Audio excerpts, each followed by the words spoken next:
بسم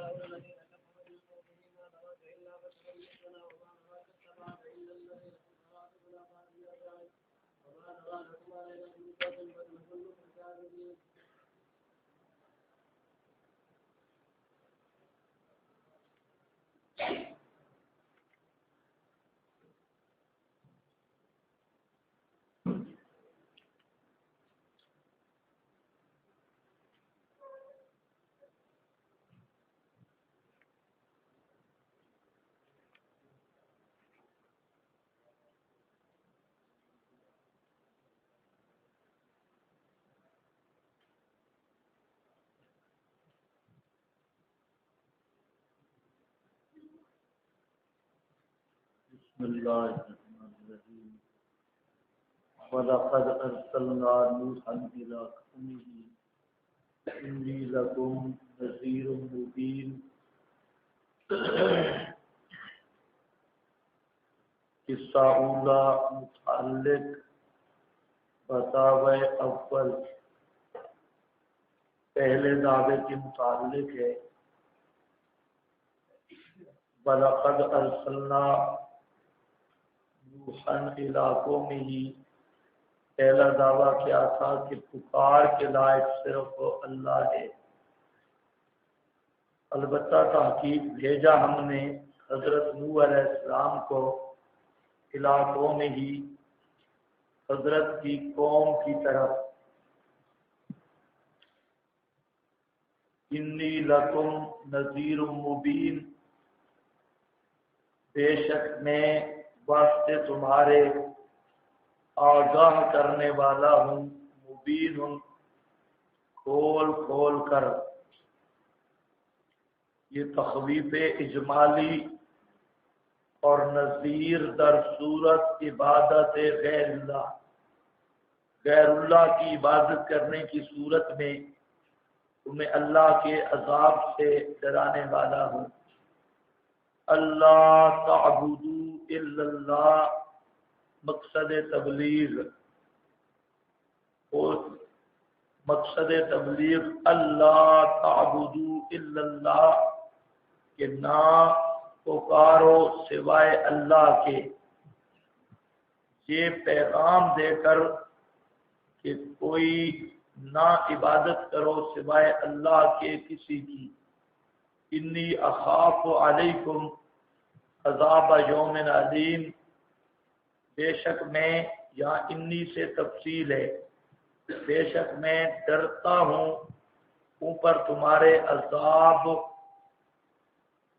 یوم علیم عذاب دن دردناک ہے.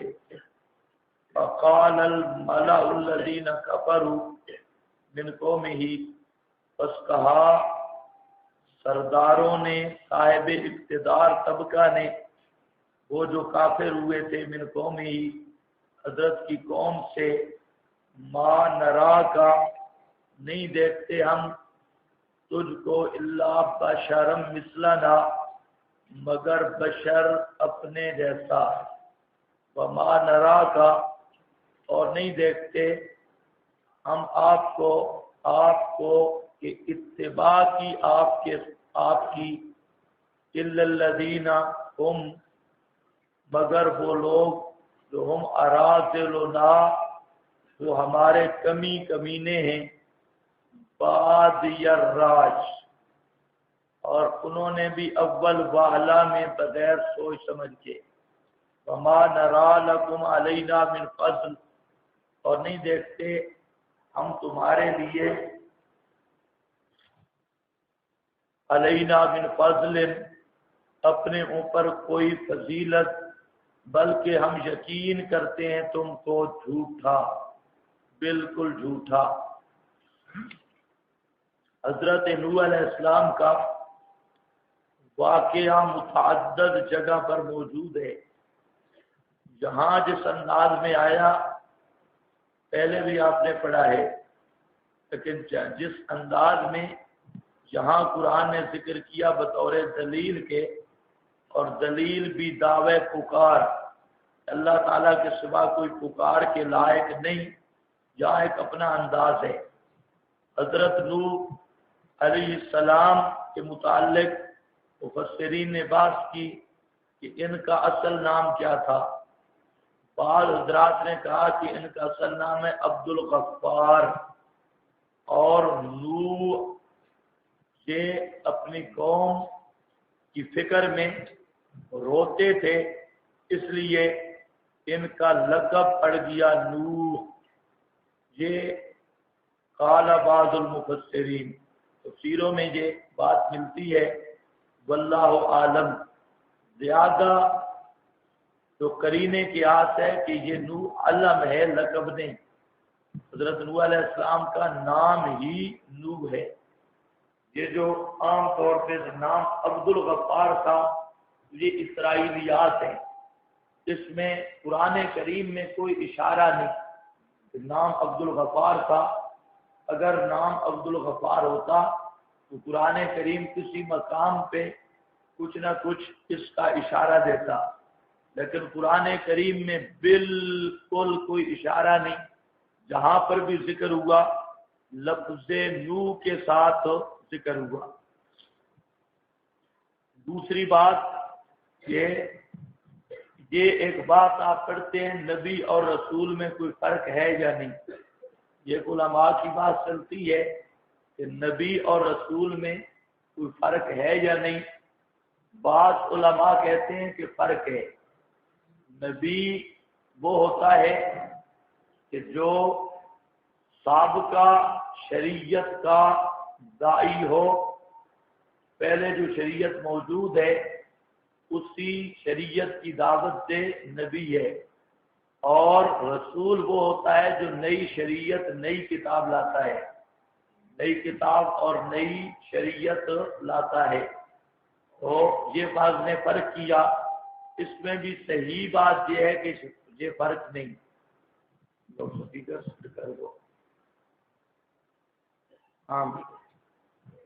اس میں بھی صحیح بات یہ ہے کہ یہ فرق نہیں ہے نبی اور رسول کا۔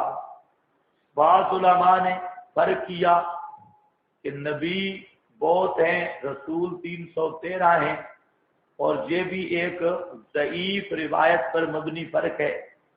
وہ جو انبیاء کرام رسولوں کے بارے میں کہ 1,24,000، یاد رکھو 1,24,000 کے ساتھ تقریباً کہنا فرض ہے، ورنہ یہ خطرہ کفر کا ہے، کیونکہ انبیاء کرام کی تعداد کا حتمی علم اللہ تعالیٰ کے سوا کسی کو نہیں۔ جس طرح آسمانی کتب مشہور 4 ہیں، لیکن ان کا حتمی علم کسی کو نہیں، اسی طرح کتابیں اور رسولوں کی تعداد، ملائکہ کی تعداد، وہ بڑے مشہور 4 ہیں، کل تعداد اللہ تعالیٰ کے سوا کسی کو پتہ نہیں۔ حضرت نوح علیہ السلام پہلے ان حضرات کے نزدیک جو رسول کے لفظ کو عام رکھتے ہیں، ان کے نزدیک اول الرسل الی الارض ہیں، پہلے رسول، اور جو نبوت اور رسالت کا فرق نہیں کرتے، ان کے نزدیک حضرت نوح علیہ السلام پہلے نبی داعی توحید ہیں، جنہوں نے توحید بیان کی۔ اس سے پہلے حضرت آدم بھی نبی تھے، اور بھی کئی حضرات ہوئے ہوں گے، لیکن وہ مبلغین توحید نہیں تھے۔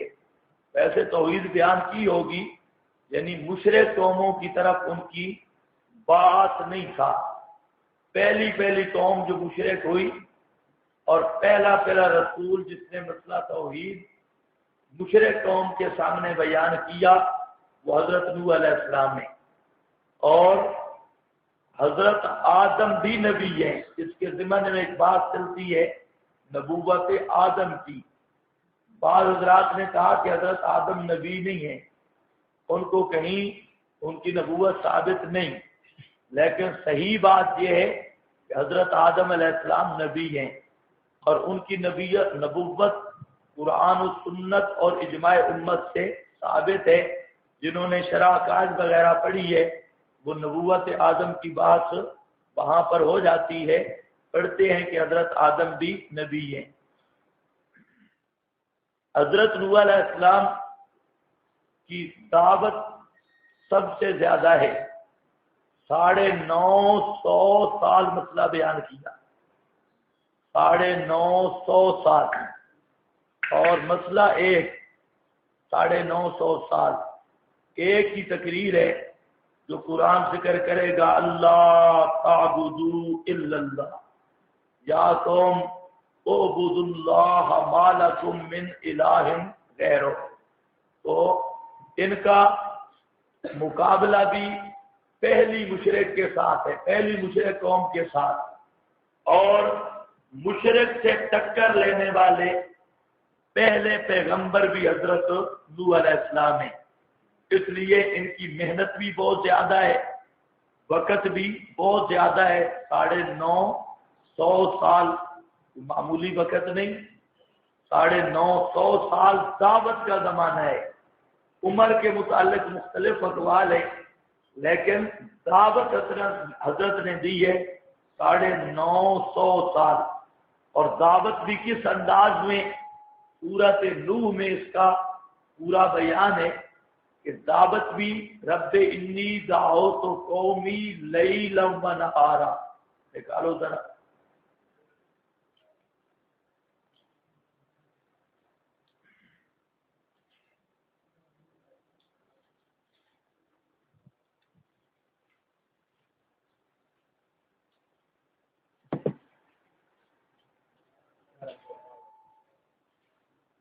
گیارہ سو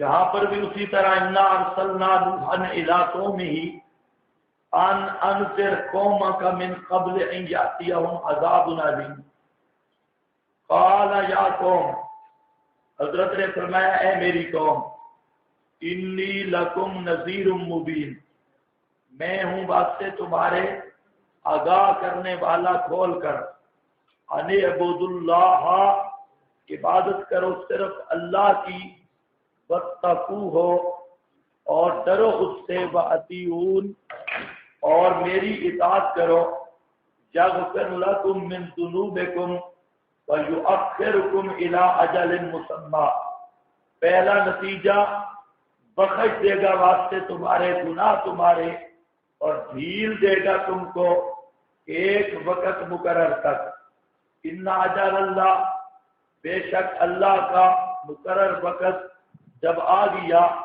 وہ ٹل نہیں سکتا۔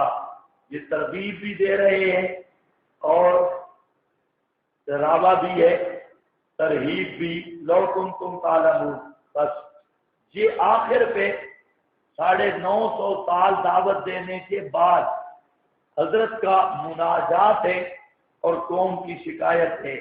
قال رب، عرض کی ہے میرے پروردگار، انی دعوت قومی لیلا و نہارا، بے شک میں نے قوم کو دعوت دی ہے، لیلن، نہ رات دیکھی نہ دن دیکھا، ہماری بولی میں کہتے ہیں رات دن ہک کر کے دعوت دیتی، لیلا و نہارا، معلوم ہوتا ہے توحید کے مبلغ کے لیے اوقات کی پابندی نہیں کہ فلاں وقت میں دعوت دوں گا فلاں میں نہیں، بلکہ ہر وقت دعوت دینا ہے، لیلا و نہارا، رات کو بھی دعوت دی، دن کو بھی دعوت دی، فلم یزدہم دعائی، نہیں اضافہ کیا ان کو میری دعوت نے، الا فرارا، مگر اور زیادہ بھاگنا،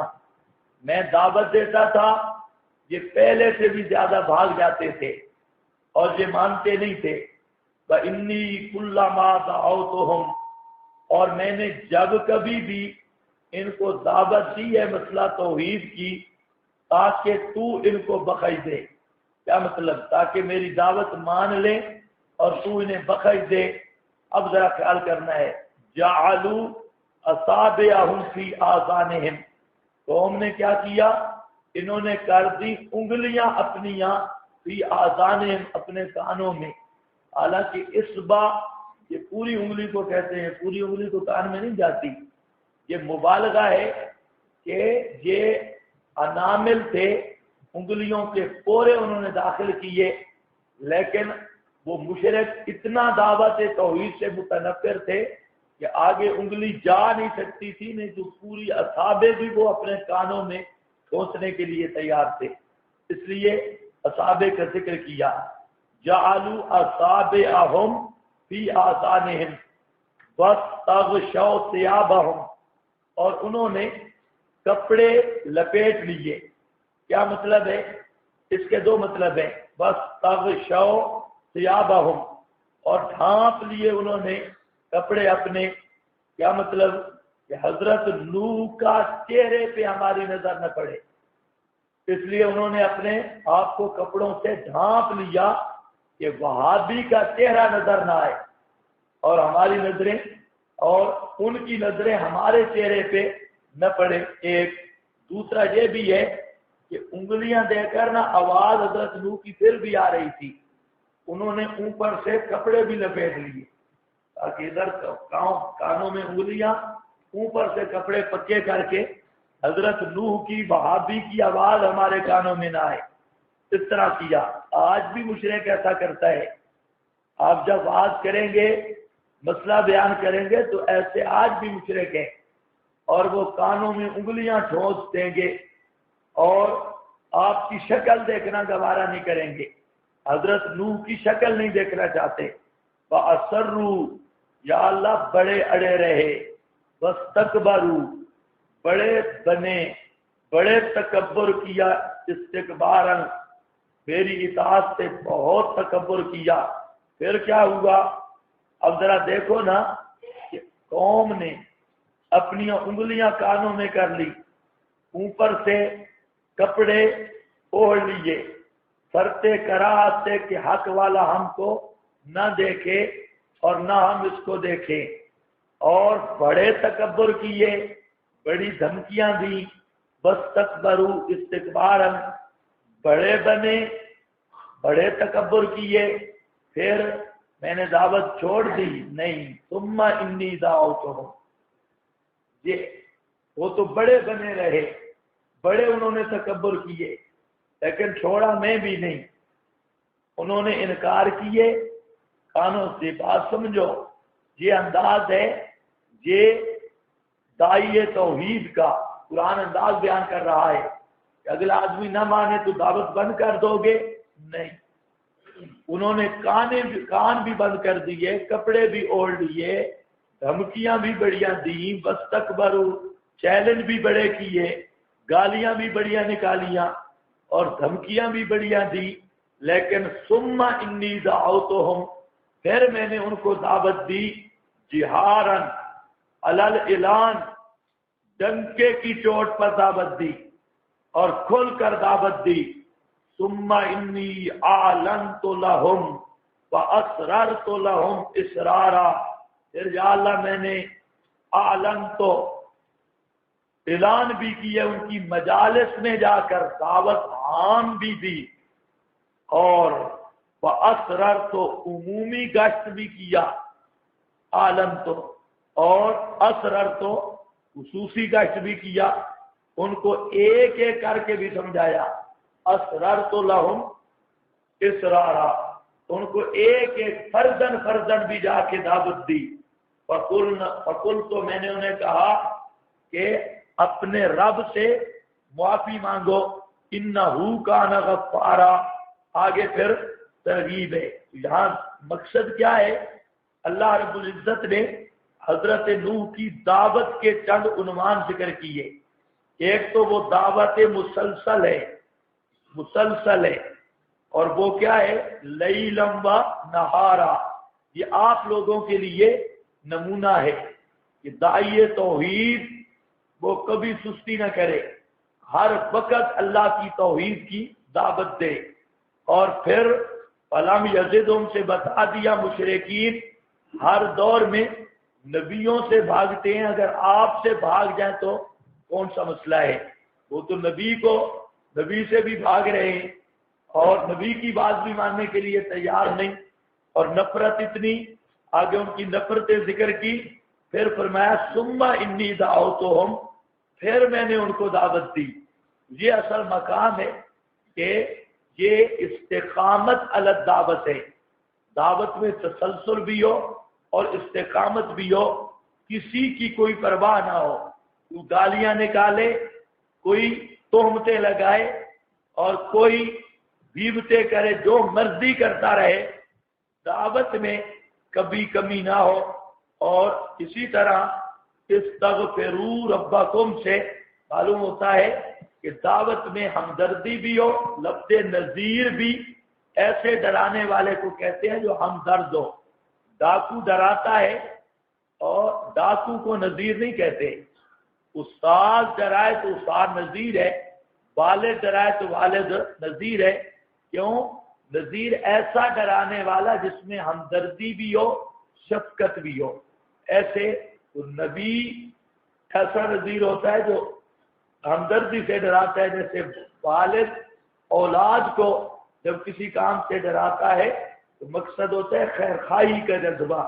تو بہرحال یہ حضرت نوح کی دعوت کی چند چیزیں تھی۔ وَلَقَدْ أَرْسَلْنَا نُوحًا إِلَىٰ قَوْمِهِ إِنِّي لَكُمْ نَذِيرٌ مُّبِينٌ اللہ تعبدوا الا اللہ، مسئلہ ایک ہی ہے، اور وہ مسئلہ یہ ہے اللہ تعبدوا، یہ کہ نہ عبادت کرو، یہ ہے اصل دعویٰ۔ لا تعبدوا آپ نے شروع میں پڑھا نا کہ لا تعبدوا اللہ تعبدوا الا اللہ، ہم نے کتاب بھیجی اور بالکل واضح کتاب جو مسئلہ بیان کرتی ہے اللہ تعبدوا الا اللہ، یہ اللہ کے سوا کوئی پکار کے لائق نہیں، عبادتیں نہ کرو سوائے اللہ کے کسی کی بھی۔ انی اخاف علیکم عذاب یوم علیم، میں خوف کرتا ہوں اوپر تمہارے عذاب دردناک دن سے۔ دردناک دن کے عذاب سے مراد قیامت کا عذاب یا دنیا میں؟ زیادہ کرینے کی آت ہے کہ یہ یوم سے مراد ہے عذاب قیامت، کیونکہ حضرت نوح علیہ السلام کو تو ابتداءً کوئی پتہ نہیں تھا کہ ان پر کوئی عذاب آنے والا ہے، تو اس لیے حضرت نوح کو تو آخرت کا عذاب معلوم تھا۔ دنیاوی عذاب یا اللہ نے بتا دیا ہو کہ دنیا میں بھی عذاب آئے گا، تو پھر بعض حضرات نے یہ بھی کہا کہ عذاب یوم سے مراد ہے وہ طوفان والا عذاب۔ وقال الملأ الذين كفروا من قومه، پس کہا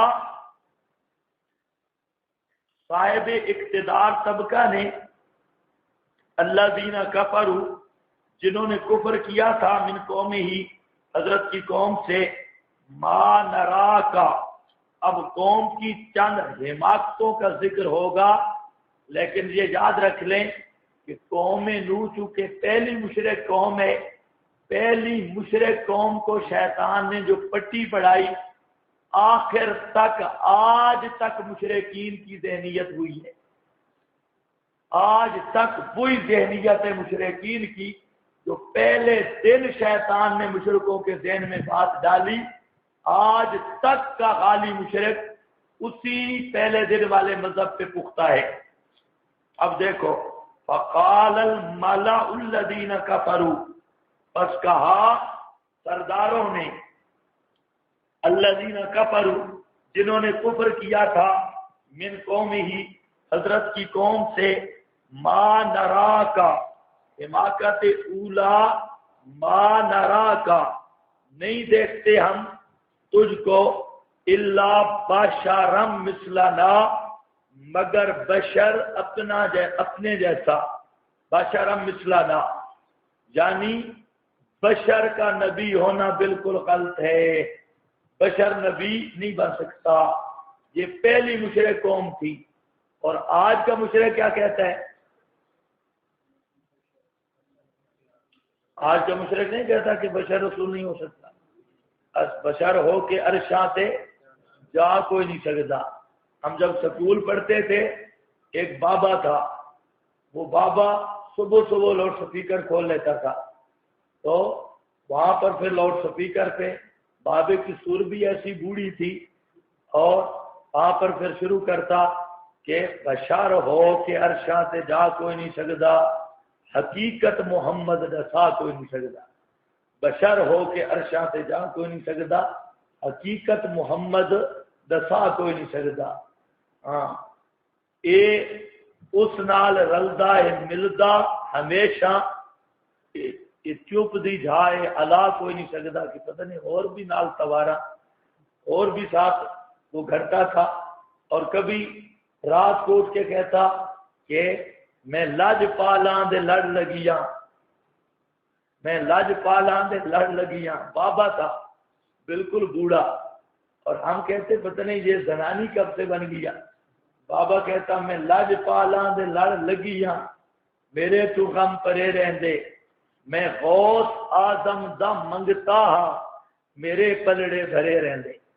یہ صبح صبح پڑھتا تھا کہ میں غوث آدم دا منگتا ہاں، میرے پلڑے بھرے رہندے، میں لج پالاں دے لڑ لگیاں، مشرک دا کوئی مڈ پاند نہیں ہوندا، میں لج پالاں دے لڑ لگیاں، اے ہونے رن نے تے میں غوث آدم دا منگتا ہاں، فوراً مرد بن گئی ہے سفید داڑھی والا۔ تو اللہ بوڑھوں کو ہدایت دے، مشرک بڈھا بڑھاتا ایمان۔ اچھا اللہ بشر مثلنا، انہوں نے بھی یہی بات کی، بشر رسول نہیں ہو سکتا۔ اب یہ سیڑھی ان کی دیکھیں، یہ پہلے دن شیطان نے پٹی پڑھائی کہ نبی سے بشر یہ نہیں ہو سکتا۔ اب اس دن سے لے کر آج کے دن تک یہ شیطانی مذہب کی پٹی کر رہی ہے۔ ہر پیغمبر کو قوم مقابلے آئی، انہوں نے یہی بات کی کہ تم بشر ہو اور بشر رسول نہیں ہو سکتا۔ نبی پاک صلی اللہ علیہ وسلم کے سامنے بھی آج کا مشرک چونکہ بشریت ان کے سامنے نہیں، اس لیے انہوں نے بشریت کا انکار کر دیا اور کہتے ہیں نبی ہے لیکن بشر نہیں۔ اور پرانے مشرک جو تھے، جو پہلے دن شیطان کے شاگرد بنے، ان کے سامنے انبیاء کی بشریت تھی، حضرت نوح کا بچپن تھا، لڑکپن تھا، جوانی تھی، شادیاں تھیں، حوائج بشریہ تھی، اس لیے انہوں نے نبوت کا انکار کر دیا۔ تو ذہن وہی ہے، پہلے دن جو پٹی پڑھائی گئی یعنی بشر کا نبی ہونا بالکل غلط ہے، یہ ہمیشہ چلتا رہا۔ وَمَا نَرَاكَ اتَّبَعَكَ إِلَّا الَّذِينَ هُمْ أَرَاذِلُنَا۔ اب عمر اچھروی نے کہا کہ نبی کو بشر کہنا کفر ہے۔ اس پر عمر اچھروی نے دلائل دیے، نبی کو بشر کہنا کفر ہے۔ کہتے ہیں دیکھو پہلی کافر کون تھے؟ الذین کفروا من قومہ ما نراک الا بشرا مثلنا۔ او بزرگو خیال کرو، ایمان بچاؤ۔ فقال الملأ الذین کفروا من قومہ ما نراک الا بشرا مثلنا۔ حضرت نوح کو بشر کس نے کہا؟ کفروا من قومہ۔ بشر کہنے والے کون ہیں؟ کافر۔ اس سے اس نے کہا کہ جو نبی کو بشر کہے وہ کون ہے؟ کافر۔ اسی سے آپ کے واعظین نے نکالا، خطیبوں نے، کہ قال الظالمون ان تتبعون الا رجلا مسحورا قال الکافرون۔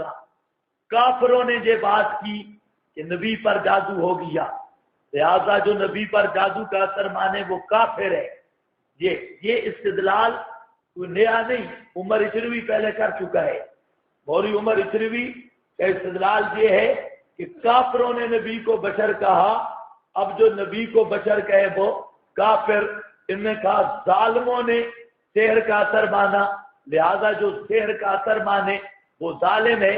ماشاءاللہ استدلال بہت خوب ہے۔ وہ رجل مسحورہ کی میں انشاءاللہ پوری گفتگو کروں گا، پوری تفصیل کے ساتھ، کوئی پیاس نہیں رہے گی، تو استدلال بالکل بودا ہے۔ قال الظالمون یا قال الکافرون سے، قول کفار سے استدلال کرنا یہ بڑی عجیب بات ہے۔ قال الکافرون تو سمجھ بھی رہے ہو کہ نہیں سمجھ رہے؟ بھائی جہاں مقصد کیا تھا، اب وہی معنی آپ کے خطیبوں والا کر دیں کہ نبی کو بشر کہنے والا کافر ہے، کیونکہ قال الملأ الذین کفروا من قومہ، کافروں نہیں کہا ہے نا جہاں پر بھی، وہاں قال الظالمون، ہاں بولتے کیوں نہیں بزرگوں؟ یہ بات سمجھ آ رہی ہے کہ نہیں؟ آج اس لیے کہہ رہا ہوں کہ آج بھی خارجی ٹولہ، بعض ایسے بدبخت جو پوری امت پہ کفر کا فتویٰ لگاتے ہیں، پوری امت پہ، اور حضرت ام المومنین، اور جہاں تک ان کی رسائی ہوتی ہے کسی کو بھی معاف نہیں کرتے۔ بہرحال پتہ چتا کوئی نہیں ہوتا اصل مسئلہ ہے کیا، تو اس لیے مسئلے کا چونکہ مقام نہیں، میں آگے جا کے اس کو بیان کروں گا پوری تفصیل سے۔ الا بشرا مثلنا، اتنا بتا رہا ہوں کہ یہ آیت ذہن میں رکھ لینا کہ نبی کو بشر کہنے والے کون تھے؟ کافر۔ عمر اکلوی نے کہا لہذا جو نبی کو بشر کہے وہ کافر، حالانکہ مقصد کیا ہے کہ بشر کو جو نبی نہ مانے، مطلب بشریت اور نبوت میں منافات سمجھے وہ کافر ہے، جو نبوت اور بشریت میں تضاد سمجھے وہ کافر ہے۔ قال یہی کافر یہی بیان کیا، وما نراکا، پہلا اعتراض پیغمبر پر، بشر مثلنا، مطلب ہے تو معمولی بشر ہے اور تجھے اللہ نے کوئی ہم پر فضیلت نہیں دی، کہنا یہ چاہتے تھے ہے بھی بشر اور ہے بھی معمولی بشر، ہم پر کوئی تجھے فضیلت حاصل نہیں۔ وما نراکا، اور نہیں دیکھتے ہم تجھ کو، اتبعاکا، تیرے تابعداری کی، الا الذین ہم، مگر ان لوگوں نے کہ ہم اراذلنا، وہ ہمارے کمی کمینے ہیں، اراذلنا وہ کمی قسم کے لوگ ہیں، بادی الراج، بادی الراج، اور وہ جو اتباع بھی انہوں نے کی وہ بھی ظاہری طور پر یا ظاہری رائے میں، وما نرا لکم علینا من فضل۔ اب سمجھو بات، دوسری حماقت اور دوسرا حملہ ہے صحابہ نوح پر۔ ہاں بھائی، پہلا نبی کی نبوت پر مسئلے کی وجہ سے، اور دوسرا حملہ ہے نوح علیہ السلام کے متبعین پر۔ وجہ یہ ہے کہ پیغمبر کے متبعین پر جب جرح ہو جائے تو نبوت خود بخود ختم ہو جاتی ہے۔ کسی نبی کے بھی متبعین پر جرح قاعدے بنتی ہے، کیونکہ نبی کی محنت تو وہی ہوتی ہے نا جو اس کے شاگرد ہیں۔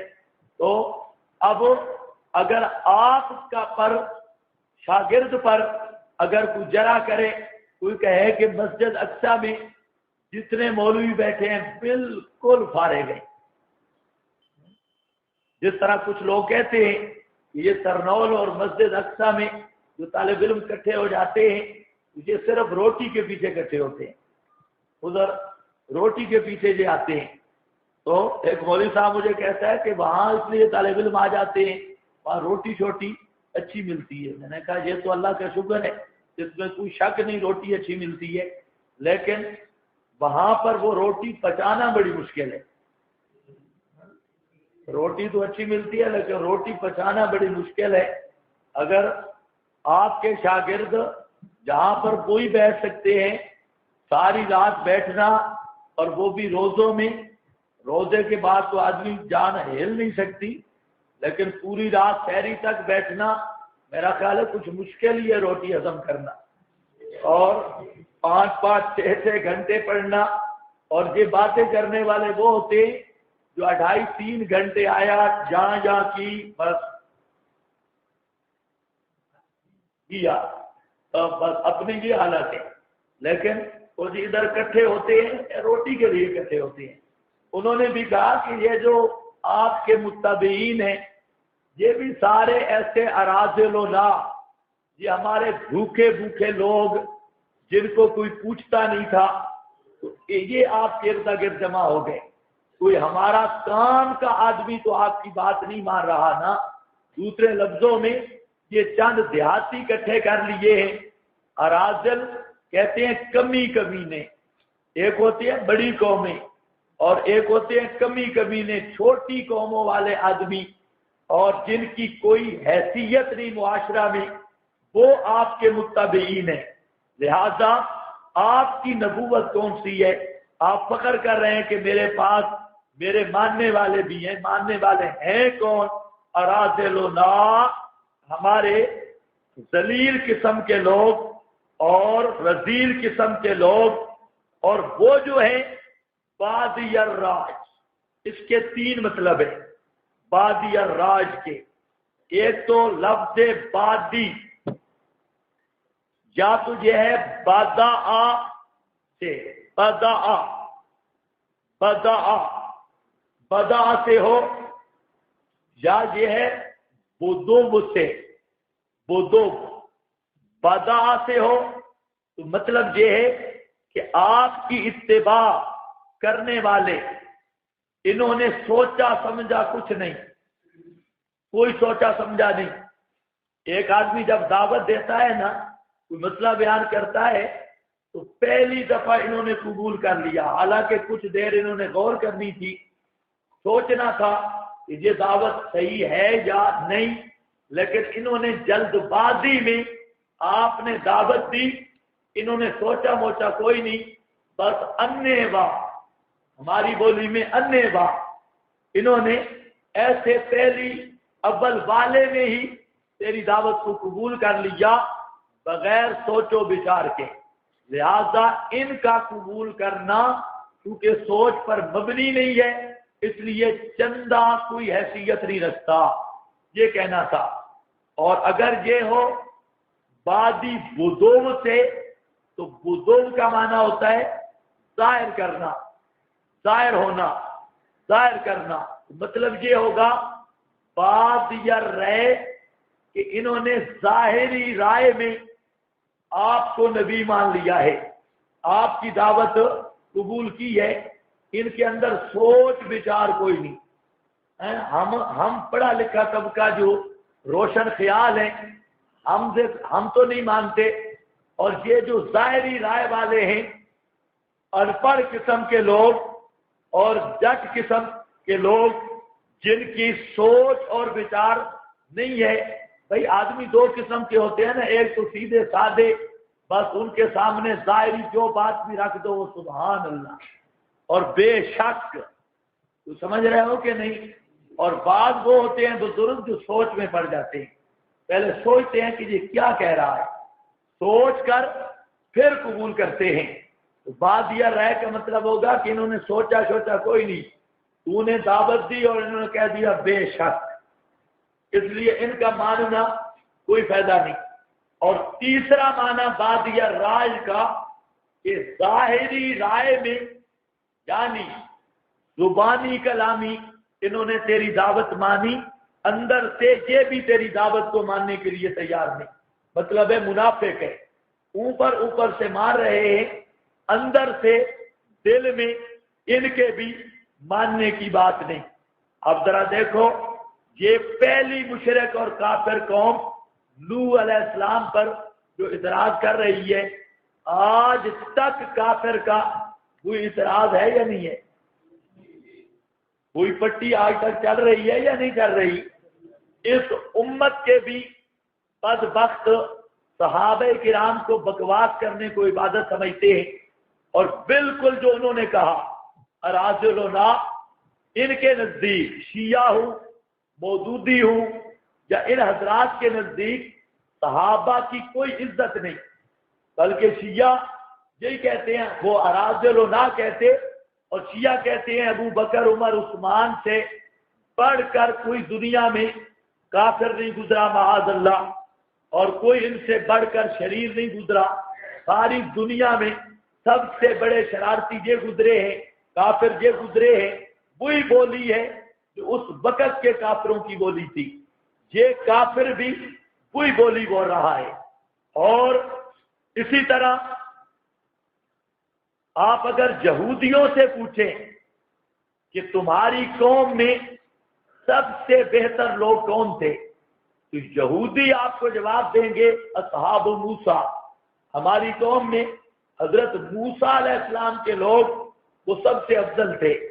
اگر عیسائیوں سے پوچھو، عیسائی سے پوچھو کہ آپ میں اچھے لوگ افضل لوگ کون تھے، عیسائی آپ کو جواب دیں گے کہ انصار عیسیٰ، حضرت عیسیٰ کے صحابہ اور وہ جو حواری تھے وہ سب سے اچھے لوگ ہیں۔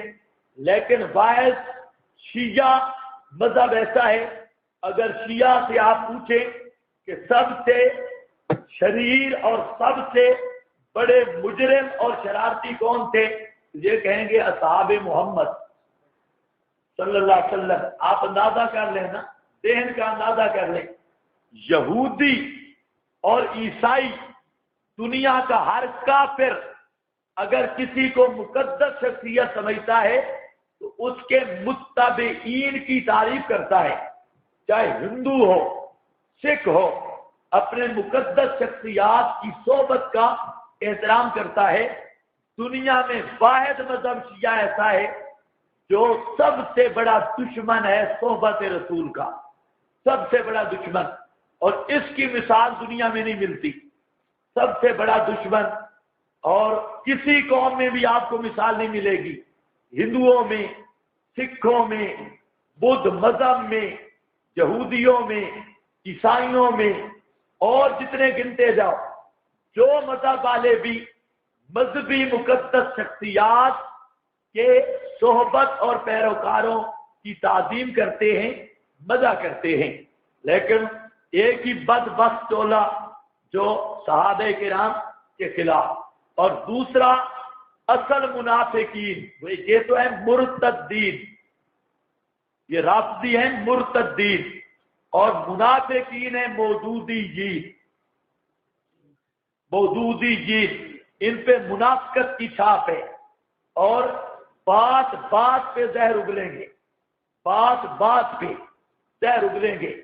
میں تلا گنج میں درس دیتا تھا، مدرسہ تھا، تو عشاء کے بعد میں نے درس دیا، تو وہاں ایک بڑی خوبصورت داڑھی والا بزرگ ہے، بہت خوبصورت داڑھی، سفید تیل سے لگا ہوا، اور بہت زبردست اس نے پوزیشن بنائی ہوئی، وہ درس میں آ کر بیٹھ گیا۔ میں درس سے فارغ ہوا، 1 گھنٹہ عشاء کی نماز کے بعد ہمارا مسلسل درس ہوتا تھا، 1 گھنٹہ پکا، اور ہر روز ہوتا۔ بہرحال وہ آیا، سنتا رہا۔ جب میں مدرسے میں آیا، ساتھ ہی مدرسہ تھا، تو وہ بھی پیچھے سے آ گیا، بیٹھ گیا۔ ماشاءاللہ ماشاءاللہ سے شروع کیا، میں سمجھ گیا کہ اب یہ کوئی پٹی پڑھانا چاہتا ہے۔ میں نے پوچھا جی آپ کون ہیں، کدھر سے آئے؟ جی ماشاءاللہ بہت مزہ آیا آپ نے، ماشاءاللہ میں نے پہلی دفعہ درس سنا ہے، بہت مزہ۔ یہ کرتا کرتا میں اب خاموش، میں نے کہا اب جو آگے یہ اثر، یہ تو تمہید ہے ماشاءاللہ، اور بہت اچھا درس اور بہت اچھا، یہ ساری تمہید ہے، آگے مقصد کیا ہے؟ تو تھوڑا سا آگے چل کے کہتا ہے آپ نے مولانا مودودی صاحب کا مطالعہ بھی کیا ہے؟ مولانا مودودی صاحب کا بھی مطالعہ کیا ہے؟ میں نے کہا ہاں کیا ہے۔ کہتے ہیں کون سی کتابیں؟ میں نے بتائی، مولانا مودودی صاحب کا لٹریچر مطالعہ کیا ہے۔ تو کہتا ہے کہ آپ نے کیسے پایا؟ میں سمجھ گیا، میں نے کہا آپ کا نام کیا؟ اس نے نام بتایا، میں سمجھ گیا کہ مریض ہے، وہ تو مشہور مریض تھا۔ تو بہرحال میں نے کہا مودودی صاحب بہت اچھے آدمی تھے، بہت اچھے آدمی تھے، بڑا خوش ہوا، بہت اچھے آدمی تھے، اور جتنی ان کی تعریف کی جائے کم۔ لیکن بہت اچھے آدمی تھے، بہت اچھے، لیکن جب لیکن کہا تو اس نے کان اٹھائے۔ اب یہ بھی مودودی بھی اسی طرح کرتا ہے نا، وہ صحابہ کی فضیلت بیان کر کے نہ فلانا صحابی فلاں، آگے کہتے ہیں یہ لیکن سے کام آگے خراب ہوتا ہے. ہاں میں نے کہا لیکن اس میں چند خرابیاں تھیں. نمبر 1 اول نمبر کا بدعتی تھا، نمبر 2 خائن تھا، نمبر 3 کنبا پرور تھا، نمبر 4 اپنے مشن میں ناکام ہوا، نمبر 5 اس کی بیوی بڑی زبان دراز تھی. اب میں ابھی تک یہاں پہنچے ہی تھا، گن رہا تھا تو اس آدمی کا چہرہ لال ہو گیا. کہتا ہے کیوں جی مولوی تنگ نظر ہوتے ہیں فلاں فلاں. میں نے کہا صاحب تھوڑا سا صبر کر، مجھے ایک پٹی پڑھنے دے، یہ پورا آپ کے سامنے. میں نے کہا تمہیں شرم نہیں آتی؟ تو سفید داڑھی ہے اور لگتا ہے کہ تو کوئی پکا مسلمان ہے، لیکن میں تو تیری گفتگو سے سمجھ گیا کہ تو عبداللہ ابن ابی کے ٹولہ سے ہے. تجھے شرم نہیں آ رہی کہ مودودی نے جو لفظ صحابہ اور انبیاء کے بارے میں لکھے وہی لفظ میں مودودی کے بارے میں کہہ رہا ہوں، تو تیرا چہرہ لال ہو رہا ہے اور تو بگڑ رہا ہے. اور وہی مودودی اگر صحابہ کو خائن لکھے، بدعتی لکھے اور کنبا پرور لکھے اور صحابہ کرام نبی پاک کی ازواج کے متعلق ہے کہ زبان دراز تھی اور اس طرح کے وہی کلمات جو مودودی انبیاء اور صحابہ کے بارے میں لکھتا ہے، میں نے مودودی کے بارے میں کہہ دیے تو اتنا آپے سے باہر ہو گیا. اور جب انبیاء اور صحابہ کے بارے میں وہ کلمات ہم پوچھتے ہیں تو کہتے ہیں نہیں یہ تحقیق ہے، یہ تحقیق ہو رہی ہے. یعنی مطلب یہ تھا کہ جو الفاظ صحابہ کے متعلق استعمال کیے وہ مودودی کے بارے میں برداشت نہیں کر سکتے. معلوم ہوتا ہے کہ اندر ایمان نہیں اور اندر یہ خود بھی توحید سمجھتے ہیں. تو مودودیوں کے ساتھ طریقہ یہ ہے کہ آپ بھی وہ سارے لفظ چن لیں، مودودی کے خاص خاص لفظ، اور مودودیوں کو وہی صرف کہیں جو مودودی نے صحابہ اور انبیاء یا ازواج مطہرات کے متعلق باتیں کی. آپ وہی الفاظ مودودی کو کہہ دیں کہ خائن ہے، بدعتی ہے، کنبا پرور ہے، ناکام ہے، بیوی زبان دراز ہے اور اسی طرح کے.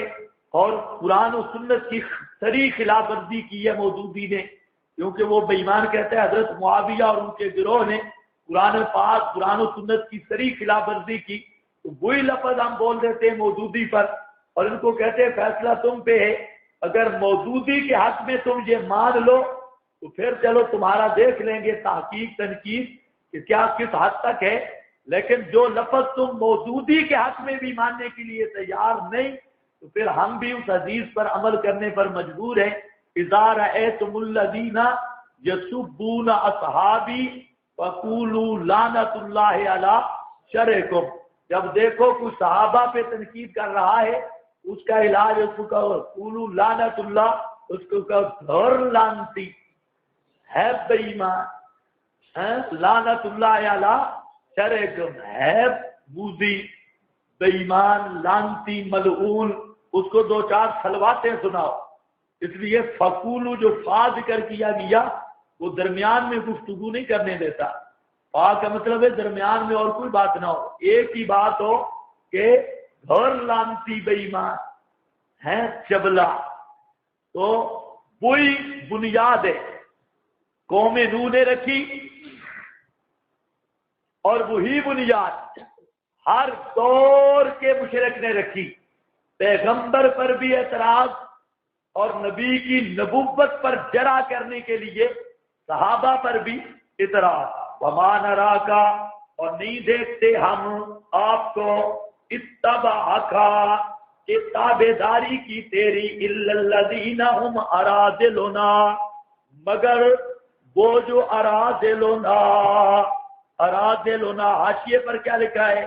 لفظ بعدی اگر بعد ان سے مشتق ہو تو معنی ہوگا جنہوں نے آپ کی اتباع کی ہے انہوں نے بلا سوچے سمجھے ایسے ہی اتباع کی ہے. اگر سوچتے تو اتباع ہرگز نہ کرتے. بنا بری بعد راج بے معنی اول الراج یعنی پہلی سوچ اول والا میں مان لیا. اور اگر بادی بدو سے مشتق ہو تو مانا ہوگا کہ وہ منافق ہیں، صرف ظاہراً آپ کے مرید ہیں، بادی الرائے بمعنی ظاہر الرائے، لیکن میں نے آپ کو اور بات کی، یہ حاشیے والی نہیں کہ اس لیے میں پڑھا رہا ہوں حاشیہ، میں نے آپ کو یہ بتایا کہ بد ان سے اور بدابن سے یہ معنی کس طرح ہوگا؟ بد ان سے اور معنی ہے ابتداءً انہوں نے بات مان لی، یعنی بغیر مہلت کے اور سوچے سمجھے کے، اور وہ دو سے اگر ہو تو پھر معنی ہوگا کہ یہ ہیں ظاہر بین لوگ۔ بادیا رائے کا معنی کیا ہوگا؟ ظاہر بین لوگ۔ دو قسم کے ہوتے ہیں نا، سوچ والے نہیں، یعنی پاگل ہے، سوچ والے نہیں، پاگل ہے، مجنون ہے، یہ اوپر سوچ رکھتے ہیں، سیدھے سادے لوگوں کو پھنسا لیا ہے، ہم تعلیم یافتہ کو مسئلہ بات مانیں گے، یہ معنی ہے۔ اور منافق والا معنی وہ تیسرا میں نے بتایا ہے، اس لیے خیال کرو، یہ سمجھ جاؤ گے یا نہیں سمجھ جاؤ گے؟ او بزرگوں سست نہ بنو، مجھے بھی بہت زکام لگا ہے، لیکن آپ نے سستی کی تو سبق رہ جائے گا پھر۔ ہاں بھائی، وما نرا لکم علینا من فضل حماقت ثالثہ، ما نرا لکم، نہیں دیکھتے ہم تمہارے لیے اپنے اوپر کوئی فضل۔ مشرک کی نظر ہمیشہ ظاہر پہ ہوتی ہے، ان کو کپڑے نظر آئے اور ظاہر حال پراگندہ نظر آیا، انہوں نے دیکھا یہ جو لو کے صحابہ ہیں ان کے کپڑے بھی اچھے نہیں، ظاہری حال بھی اچھا نہیں، تو ان کی نظریں کپڑوں کے پردوں میں اٹکی ہوئی تھی، اس لیے وہ کہتے ما نرا لکم علینا من فضل۔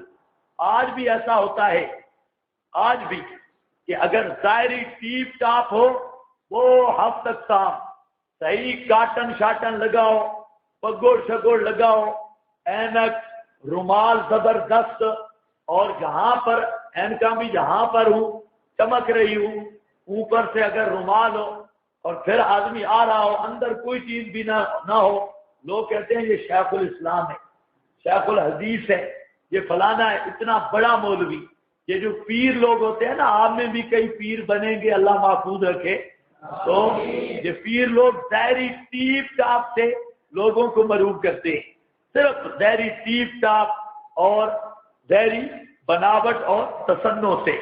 تو مشرک کی نظر ہمیشہ ظاہر پہ ہوتی ہے، جہاں پر بھی انہوں نے بھی ظاہر دیکھا کہ یہ تو بالکل سادے سادے ہیں، یہ کون سادے سادے، کوئی فضیلت نہیں، کوئی چیز نہیں، ان کے کپڑے ہم سے گھٹیا، مال گھٹیا، مکان گھٹیا، پہنے کو چیز کوئی نہیں، اور کہتے ہیں ہم بڑے اللہ والے ہیں۔